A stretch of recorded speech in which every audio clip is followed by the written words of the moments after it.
Bueno, uno de los artistas que directa o indirectamente están aludidos todo el tiempo acá en los videos del canal son los Pet Shop Boys, y justo ahora que acaban de entrar en el Zeitgeist LGTB una vez más por servir de ese momento extático para que la Veneno en todas sus encarnaciones mueva sus abundantes caderas, me pareció que era un gran momento para atacarlos y sacar el tema.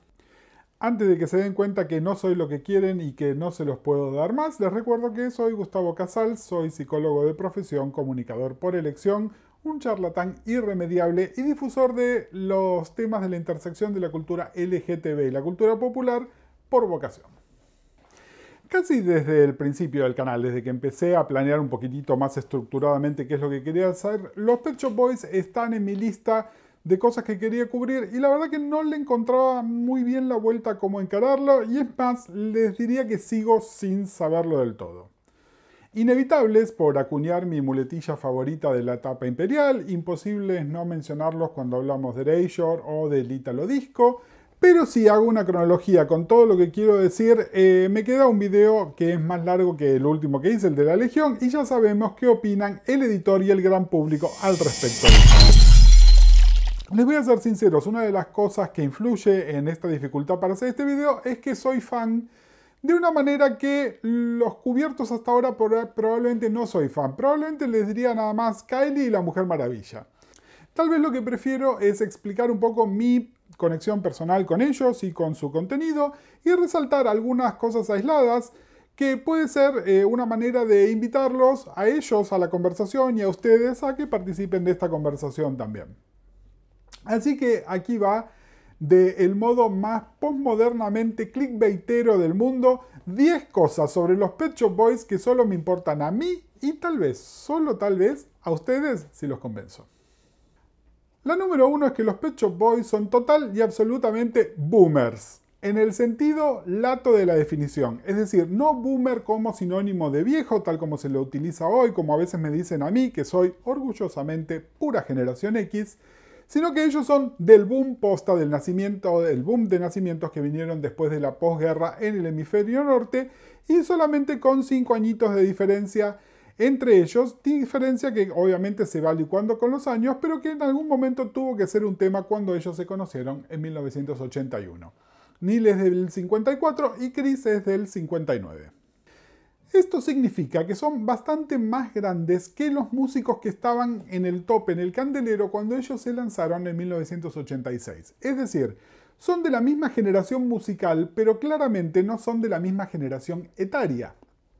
A modo de comparación, Neil está más cerca en edad numérica de Elton John que de Kylie Minogue, solamente por nombrar 2 colaboradores que trabajaron con ellos.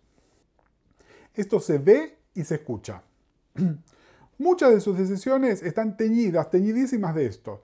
A ellos les gustaba definirse en algún momento como que estaban en línea con lo que hacían originalmente los Beatles, que eran canciones de estructura pop clásica disfrazadas con el ritmo de la moda en el momento en el cual estaban saliendo.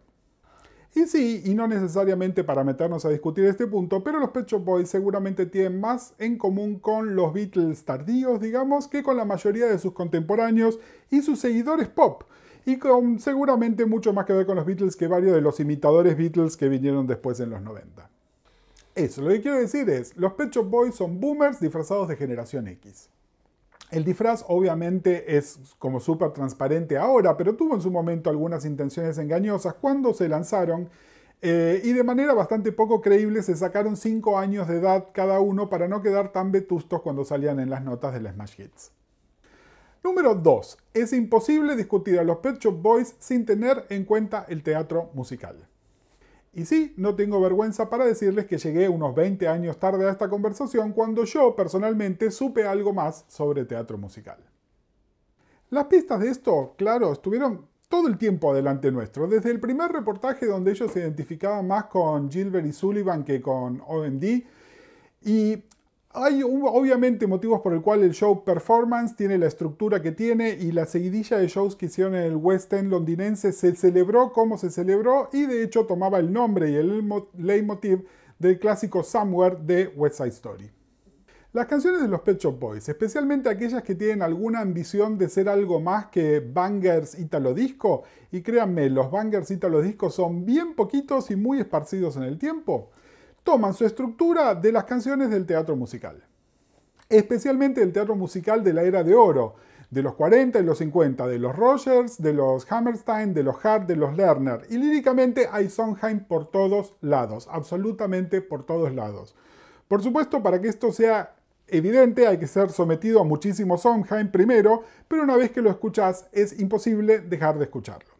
Hablando de Sondheim, Liza, por supuesto, grabó Sondheim producida por los Pet Shop Boys y fue ella la que pidió sacar los gritos histéricos de la mezcla, que ustedes los pueden escuchar en la versión demo que canta Neil, que está disponible en varios discos, y Liza dijo que era en consideración a la tradición a la cual pertenece. Y en esa época, Liza también comentaba que Neil conoce cada letra de cada musical escrito en los últimos 100 años. Todas esas canciones en personaje, por llamarlas de alguna manera, que les voy a hablar más en otro apartado, especialmente las que escriben para otras mujeres, canciones de musicales inexistentes. Y claro, está el musical sí existente, que es Closer to Heaven, que es el musical de los Pet Shop Boys, que curiosamente contiene algunas de las canciones menos teatro musical del repertorio de los Pet Shop Boys, pero que incluye otras cosas que no son más que homenajes que ni siquiera se tomaron el trabajo de disimular, tales como el riff a South Pacific que tiene la canción Out of My System. Número 3. Se pueden apreciar y hasta se puede ser fan sin escuchar una sola nota de su música. Lo que me acompaña acá es una selección de la bibliografía de los Pet Shop Boys. Incluyen los dos libros escritos por o en conjunto con Chris Heath, que son Pet Shop Boys Literally y Pet Shop Boys vs. America. El libro, que lo tengo acá en el Kindle, el libro de Neil, que es 100 Lyrics and a Poem. Y por supuesto, Catalog, que es la historia visual de la banda. Después de este por ahí les hago un B-roll para que lo vean mejor. ¿Vieron cuando a un programa de radio, de televisión, llaman a esos llamados intelectuales a charlar de lo que sea, independientemente de que tengan algo nuevo que promocionar, algún trabajo nuevo publicado o algo? Bueno, los Pet Shop Boys son un poco así. Obviamente, Neil Tennant y su pretenciosísimo y educadísimo acento inglés, pero Neil en sí no sería nada sin las ácidas acotaciones de Chris. Y ahora en un ratito les voy a contar más sobre quién es Chris, quien maneja realmente la imagen de los Pet Shop Boys en el apartado que sigue. Los Pet Shop Boys son un placer de escuchar, de analizar, de poner sobre la mesa, de comparar. Son interesantes sus videos, una cosa que les dijo Johnny Mitchell para placer y horror de Neil, que la idolatra musicalmente y teme que ella los tenga en cuenta nada más que por la imagen visual. Pero también viendo sus fotos, ni hablar de las tapas de sus discos. Acá tengo algunas, ¿no? A ver, obviamente esta la conocen todos. Y después están sus shows en vivo, que son interesantes independientemente de la música. Es más, es interesante, desde hace 35 años, la ropa que se ponen y el vestuario en general merecen ser vistos y ser analizados del mismo modo obsesivo que se hace con el vestuario de Madonna o ahora de Lady Gaga. Literally y Versus America, o Pet Shop Boys vs. America, que es un nombre real, que son estos libros que son como diarios de gira escritos con Chris Heath. Chris Heath los seguía a todas partes y de alguna manera iba anotando todo lo que ellos decían, y ellos después, como lo admiten en el prefacio de Literally, después se metieron y hicieron una gran edición de eso. Nada, nos muestran un poco cómo son ellos. Son personas que tienen fama y dinero, pero que además vienen de un background que no tiene fama y dinero, que no es de ese circuito. Además son un poquito más grandes en edad que sus pares con los que competían en ese momento, y además tienen punto de vista. Tienen punto de vista en arte, tienen punto de vista en política, en historia especialmente, voy a volver sobre esto, y además son guarrísimos, muy mal hablados y muy, muy divertidos. Y por supuesto, son dos viejas mariconas, aun cuando todavía eran relativamente jóvenes, tipo año 89, de cuando es el primer libro, y no necesariamente fuera del closet, lo que me lleva a... El punto número 4, y por ahí uno de los más dedicados, ponele que están afuera del closet. Este es un tema, como se los voy a decir, complicados. Es decir, los Pet Shop Boys son un producto de y para la comunidad de varones gays, y esto no se discute, esto es así. Pero, lo que les voy a decir acá de alguna manera dialoga con dos de mis videos anteriores, el de George Michael y el otro, el de Freddie y el Tony David, ¿no? Esto de cómo cada uno maneja los closets y sobre todo en ese momento histórico del cual ellos son contemporáneos. No voy a comentar sobre el nombre, Pet Shop Boys, el hamster, eso ya fue, pasaron 30 años. Pero hagamos un poco de ¡contexto histórico! El primer álbum de los Pet Shop Boys, Please, aparte de contener escenas de Italo Disco y Eurotrash explícito, además de sus hits más conocidos y radiables que son un poquito más finos, es un disco de la noche gay inglesa, justo minutos antes de que el SIDA rompa absolutamente todo. Aunque no entiendan inglés, escuchen lo que es la cara B de este disco. Está todo ahí. También en ese disco está Opportunities, que, ironía o no, juega todo el tiempo a que Chris es el Andrew Ridgeley de la banda, que está ahí nada más que porque es eye candy, porque es lindo. Vean el video de George Michael para entender esta referencia. Su segundo álbum completo, Actually, es un disco que está partido al medio por el SIDA. De la manera que solamente los varones gays en el medio de la pandemia lo podíamos transmitir. Además, las letras de It's a Sin, la letra de Ren, difícilmente requieren de un glosario para gritar sus intenciones, que son claramente intenciones gay. El tercer disco, Introspective, es un disco de house extático que está teñido de paranoia. Además contiene una autoficción, que es la autoficción del niño diferente, que es Left to My Own Devices. Y por supuesto, también es el momento en el cual apareció el video Arruina Carreras, que es la cosa más homoerótica de todos los tiempos. El álbum Behavior es la devastación que nos dejó la pandemia, es básicamente el álbum para enterrar a nuestros muertos. Contrariamente, unos años más tarde, Very es el disco de un puto un poco mayorcito que está enamorado de alguien que probablemente sea mucho más joven. Es decir, todo esto que les conté, que son casi 10 años de carrera, sin salir del closet. O pónganle en un comodísimo closet de cristal. Por supuesto, Neil salió del closet en 1994 durante la promoción de Very y no es que hacía falta, pero sí hacía falta. Y es más, el Neil que viene de ahí en más está muchísimo más relajado. Escuchen las letras de Bilingual, que es el primer disco después de haber salido del closet, y se van a dar cuenta que tienen una simpleza, una intencionalidad súper directa para cosas que antes requería siempre una metáfora súper pesada o inventar un personaje que era el que cantaba la canción, que supuestamente era el que le estaba pasando lo que tenía que pasar.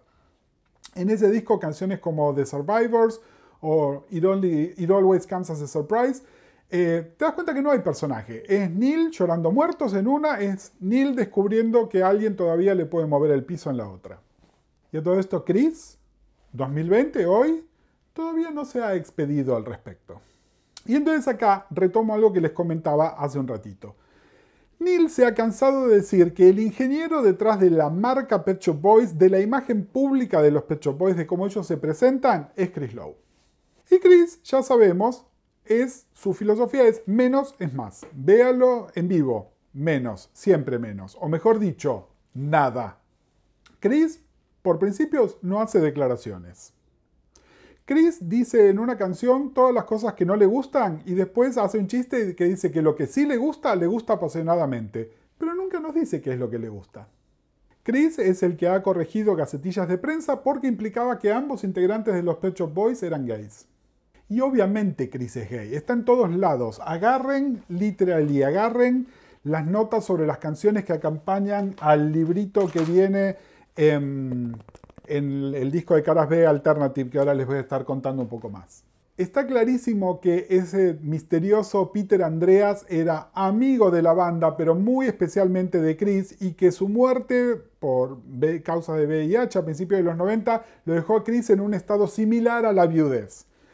Después lean el libreto de Closer to Heaven y vean cómo es la historia de amor entre el chico gay y el traficante de drogas que es omnisexual. Sumen 1 más 1.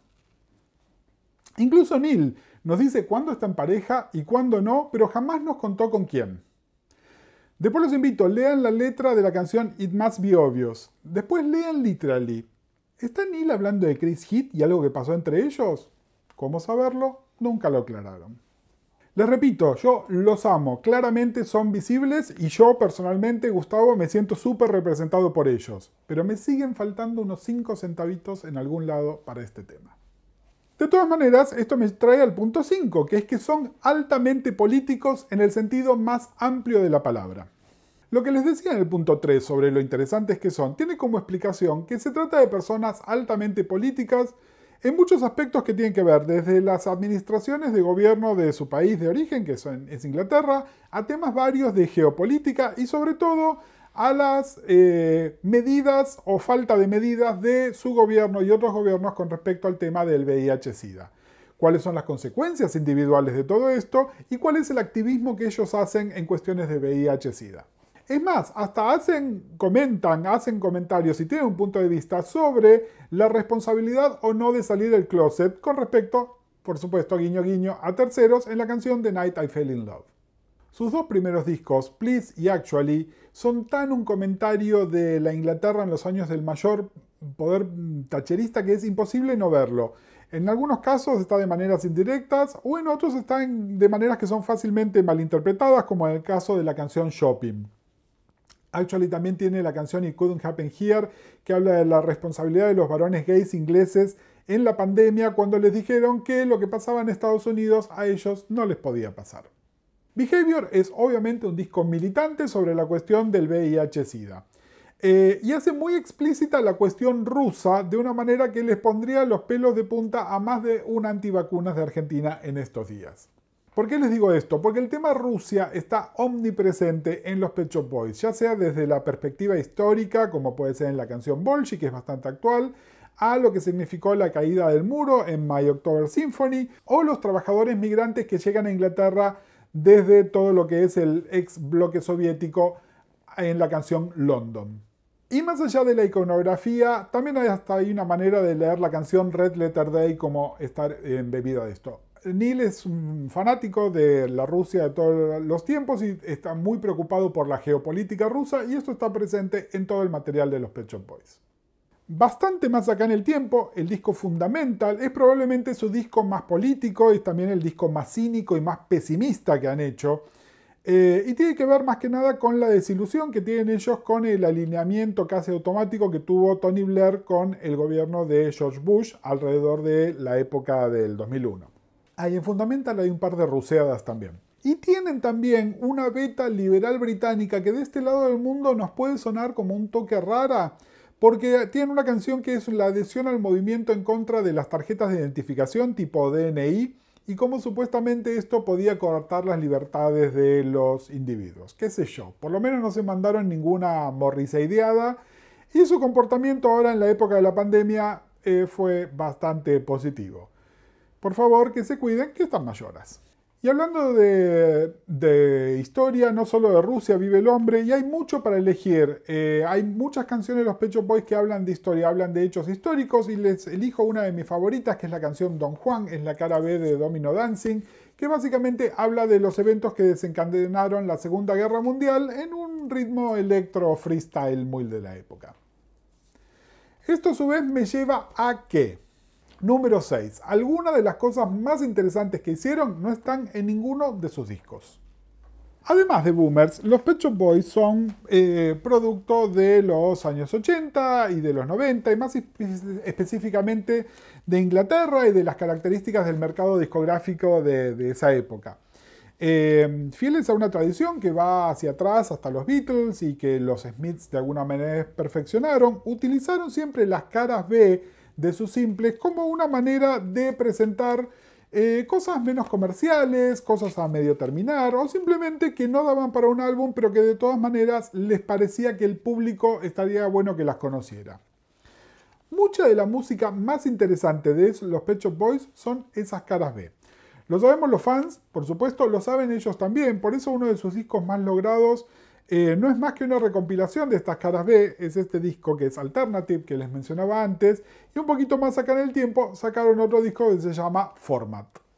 El nombre de Format tiene que ver con algo muy de los 90, que fue la era del multiformato. Cada single salió en un 7 pulgadas, en un 12 pulgadas, en un segundo 12 pulgadas, con mezclas adicionales, con más material, con un CD o con dos CDs que a veces contenían todo lo mismo que los vinilos o no, y además un K-single que pasaba lo mismo y muchas variantes más. De todo esto les voy a hablar en la escena post-créditos. Los Pet Shop Boys explotaron Todo esto en el doble sentido de explotar. Por un lado encontraron todas las variantes y todas las oportunidades que todos estos formatos ofrecían y cómo usarlos para dar una propuesta de valor, pero a su vez, ¿para qué negarlo? Para sacarle a unos buenos mangos a esos fans que aquí nos gusta llamar cartoneros y que son muy de comprarse todos los formatos físicos disponibles. Le mando un beso a mi amigo José Luis, el mayor fan de los Pet Shop Boys que conozco. A todo este tema de las caras B se suma todo lo que es producido por, remezclado por o con la participación de los Pet Shop Boys o a veces de Neil Solo. Están los clásicos discos que produjeron para Liza y para Dusty, pero también hay colaboraciones con Electronic, con Robbie Williams, le escribieron una canción a Kylie, hicieron remezclas para David Bowie, para Madonna y miles de colaboraciones más con artistas, algunos tan poco ortodoxos como Yoko Ono.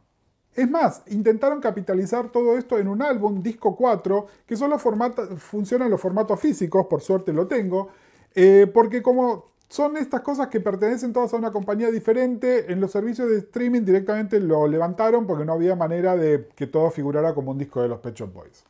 Va una mención aparte a los infinitos covers de sus canciones que han hecho un montón de artistas que no están producidos por ellos o no tienen nada que ver con ellos, especialmente de dos canciones. Una de ellas es Rent, que tiene covers tan variadas como la que hizo la banda Pulp, como una anterior que se cortó como simple de la banda Carter de Unstoppable Sex Machine, pero también hay muchos covers de la canción King's Cross. Les recomiendo muy especialmente uno hermoso que hizo Tracy Thorn. Esto me trae también un poquitito al punto número 7, que es que hay toda una comunidad de colaboradores satélites de los Pet Shop Boys.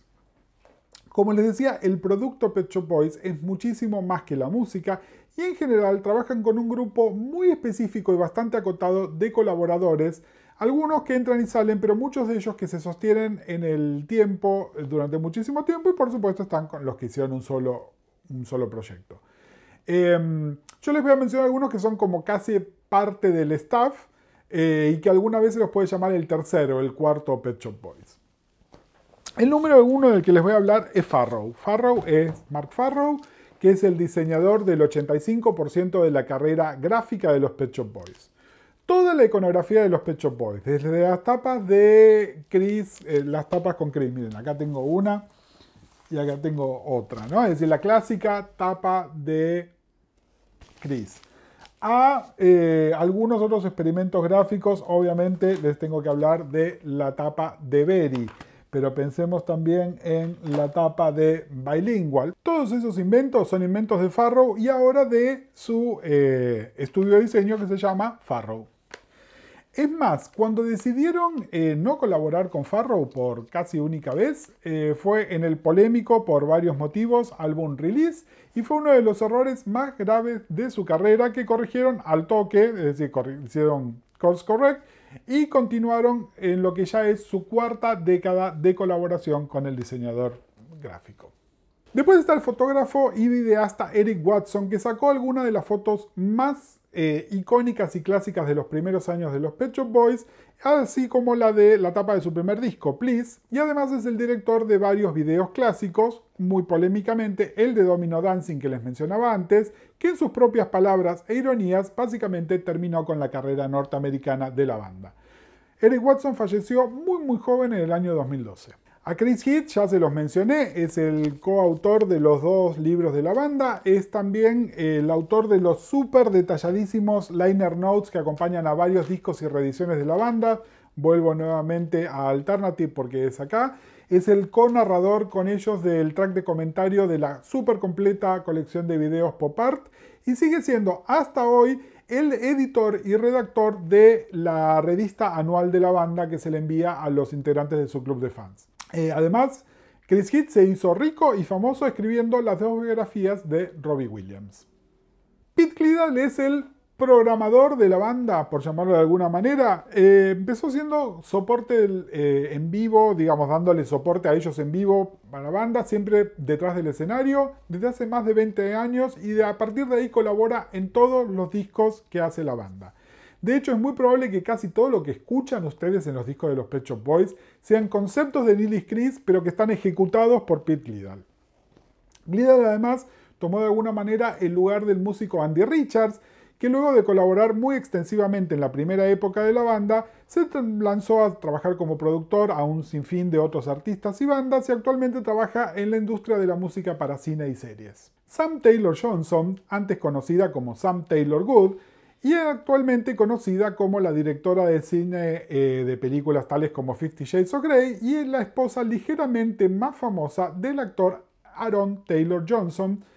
En una vida anterior a todo esto tan Hollywood, era una artista conceptual inglesa de súper renombre, ganadora de importantísimos premios y amigota de Neil y de Chris. Hay grandes anécdotas de ella en los dos libros porque siempre los está acompañando. Y un día además le pintó como parte de su acto artístico ser un artista pop, lo hizo con un seudónimo, se llamaba Kiki Kokova, producida por ya se imaginan quiénes, y luego sacó algo que era Sam Taylor Good featuring los Pet Shop Boys. Una colaboradora, una persona que les digo vale la pena investigar. Y por supuesto podría seguir la lista con gente como la cantante Sylvia Mason James, los directores de ópera David Alden y David Fielding, y por supuesto hasta la arquitecta iraní Zaha Hadid. Esto me lleva al punto número 8, que básicamente los Pet Shop Boys son maximalistas. A ellos les gustaría decir que no. Es más, estoy seguro que Chris niega que lo sean. Ellos son un dúo que hacen Italo House. La música que ellos hacen es disco. No, mi ciela. Los Pet Shop Boys en su segundo álbum tenían una canción con arreglos de cuerda de Angelo Badalamenti. No solo fueron producidos muy extensivamente por Trevor Horn, sino que además se dieron el gusto de improvisar una cara B con él, persona que cobra más o menos 7 dígitos por bostezar nada más. Y curiosamente, esa no es la cara B más cara de los Pet Shop Boys, sino que es aquella otra que tiene a la orquesta de la BBC dirigida por Richard Niles y con Johnny Marr tocando la guitarra. En uno de sus últimos discos contrataron a los vocalistas que hicieron las backing vocals en Thriller, porque tenían ganas. Sus giras tienen más cambios de vestuario que las giras de Gaga. Están dirigidas por los directores de la Royal Opera House y están diseñadas, como les decía, por la arquitecta de lo imposible, Zaha Hadid. Y sin embargo, a mi parecer, les va mejor cuando van un poco en contra de estos instintos. Cuando finalmente son un dúo electrónico sobre un escenario con algunas buenas canciones, como lo son en sus caras B que ya les mencionaba, o en el show Somewhere, que es un show relativamente despojado.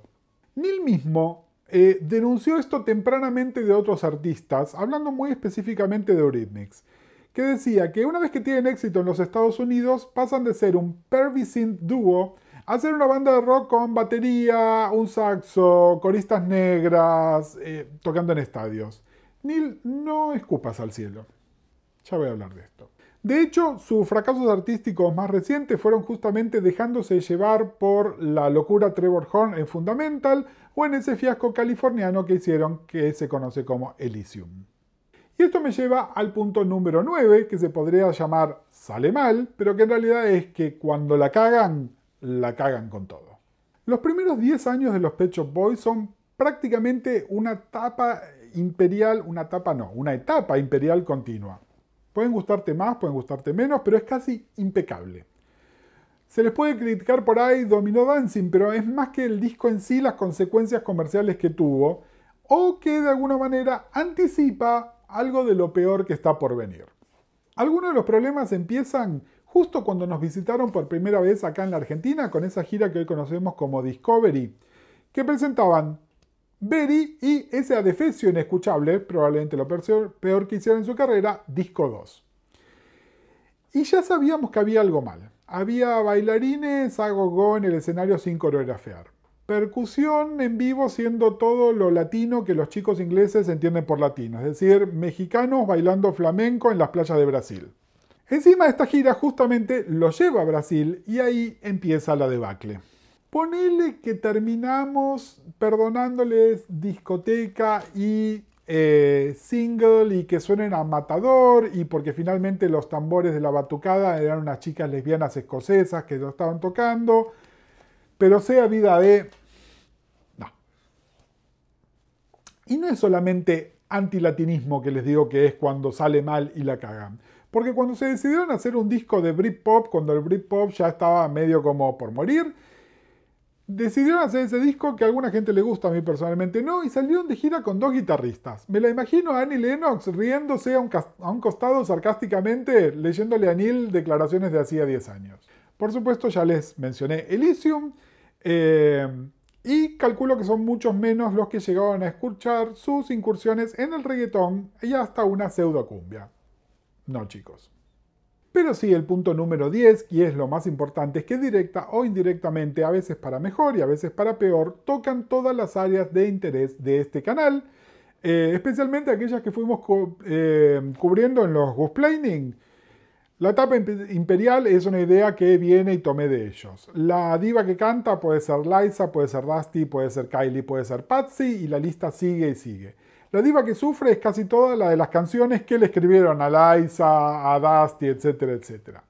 Pero también es una diva que sufre la cantante, el personaje Billy Trix, que es de su obra Closer to Heaven, y a la cual le escribieron muy recientemente un espectáculo propio que se llama Music. Pero también, y acá es la parte más complicada, se entrecruza con los temas de visibilidad que mencionamos, con los peros que ya les dije y de representación. Y es más, si me corren, hasta hay una pata comiquera, porque Neil fue editor de Marvel UK, así que satisface absolutamente todas las checkmarks que tenemos en este canal. Bueno, gracias una vez más por sumarse al video. Hoy sí les pido por favor, antes de los avisos parroquiales, quédense para el postcréditos, que es uno realmente especial. Y espero que hayan disfrutado de este video, más que el editor que odia a los Pet Shop Boys. Cuéntenme también en los comentarios si les gustó el nuevo formato no cronológico, y como siempre, si les gusta lo que hacemos, nos pueden dejar unos cafecitos, el link está en la descripción. Nos vemos. Bueno, ahora para el postcréditos les quiero hablar un poquitito de formatos, porque hay cosas que yo digo porque son códigos que yo manejo y también por la época en la cual yo crecí, que es muy parecida a la de los Pet Shop Boys, no en edad, que soy un poco más joven, pero sí de su carrera, que tiene que ver con los formatos y cosas que yo digo. Yo hablo de un 7, hablo de un 12, hablo de un remix, como si fueran todo la misma cosa. A veces no lo son. Y entonces quería hablarles un poco de formatos. Hoy que se puso tan de moda el vinilo, y el vinilo, recuerden, es una pieza de vinilo de 12 pulgadas que corre a 33 revoluciones por minuto. Durante mucho tiempo fue el formato oficial de los álbumes. Pero también existieron durante muchísimo tiempo los singles de 7 pulgadas. Cuando hablamos de un 7 hablamos de esto. Obviamente yo a veces cuando hablo de un 7 estoy hablando también de una versión que es para la radio, cuando existía tal cosa como la radio. Pero bueno, a veces cuando se habla de un 7, aunque no exista el 7 físico, que es esta pieza de vinilo de 7 pulgadas, estamos hablando de una versión que está pensada como la versión de difusión.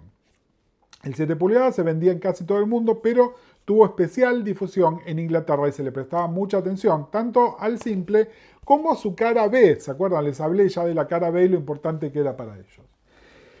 Los 7 se suelen complementar con un 12. ¿Un 12 qué es? Es una pieza de vinilo de 12 pulgadas, tal como les decía, la pieza de 12 pulgadas de un álbum, pero en lugar de correr a 33 revoluciones por minuto, corre a 45 revoluciones por minuto, por lo cual cabe menos cantidad de audio, pero se escucha muchísimo mejor, especialmente si están siendo reproducidos en el equipo de audio de una discoteca. Entonces, el mismo simple podía salir en un 7 o en un 12. Este es un 12 inglés, que fíjense que la tapa es así flojita como la tapa del 7. Este es un 12 norteamericano. Los 12 norteamericanos tienen el mismo tapa que tiene un álbum, pero básicamente el concepto es más o menos el mismo. Como les decía, en algún momento, a ver, una cosa del mercado inglés. Cuando rankea una canción, se cuentan todas las copias que se vendieron independientemente de formato. Por eso es que, por ejemplo, Blue Man de The New Order, que nunca salió en 7, solamente salió en 12, podía rankear. ¿Por qué?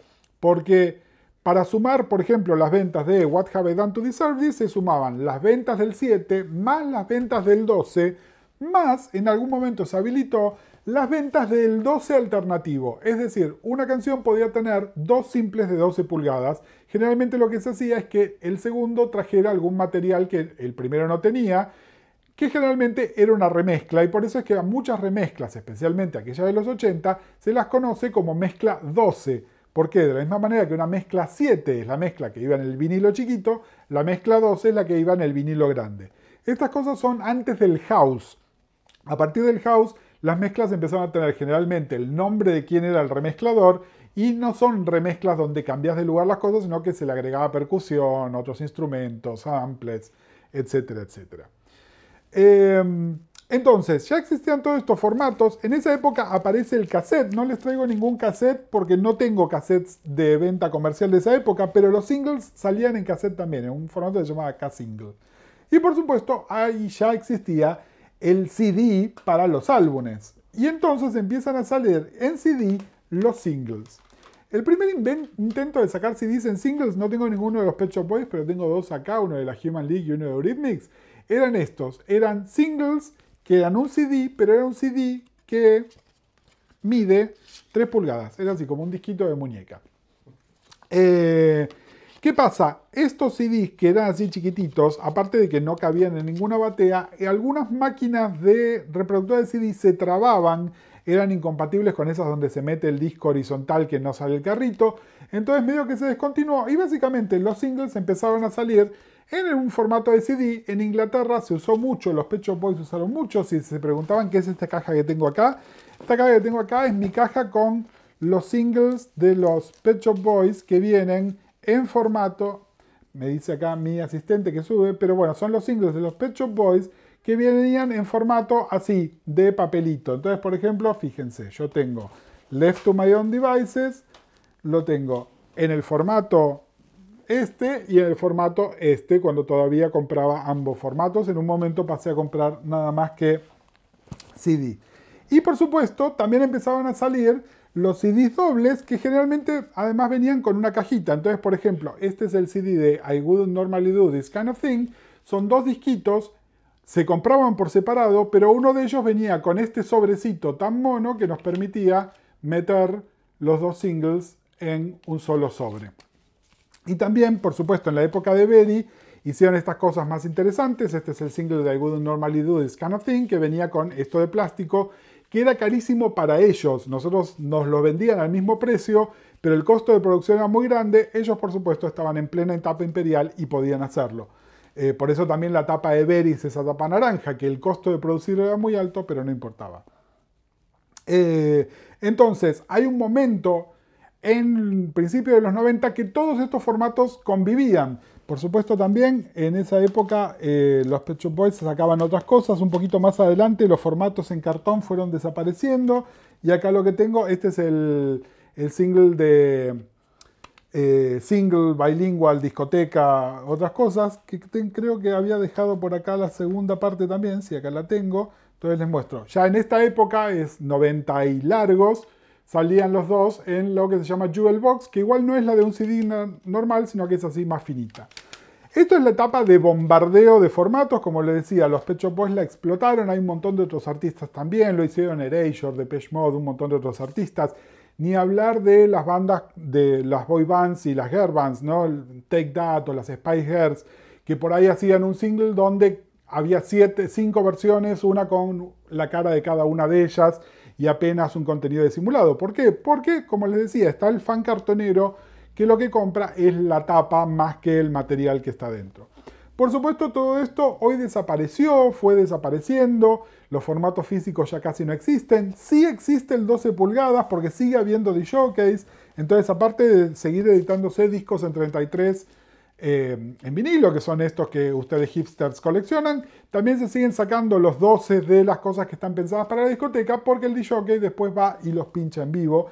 Y también van a ver que con algunos artistas en los servicios de streaming están algo que se llama como un pack, que ¿qué es? Todo lo que hubiese estado en el 7, en el 12 y en los CDs, todo agrupado junto. Y hay artistas, por ejemplo, lo está haciendo Mariah, lo está haciendo Madonna ahora, que están resubiendo a los servicios de streaming aquellas cosas que ellas en los 90 hacían y que por ahí era una pesadilla, ¿no? Porque te tenías que comprar 2 CDs, el vinilo y alguna cosa más para tener todas las versiones. Ellas ahora lo están subiendo todo junto como un solo paquetito. Esta es la lucha de los formatos, por eso es que el disco Format de los Pet Shop Boys se llama Format, y les quería de paso hacer un poco de show off de algunas cosas en mi colección.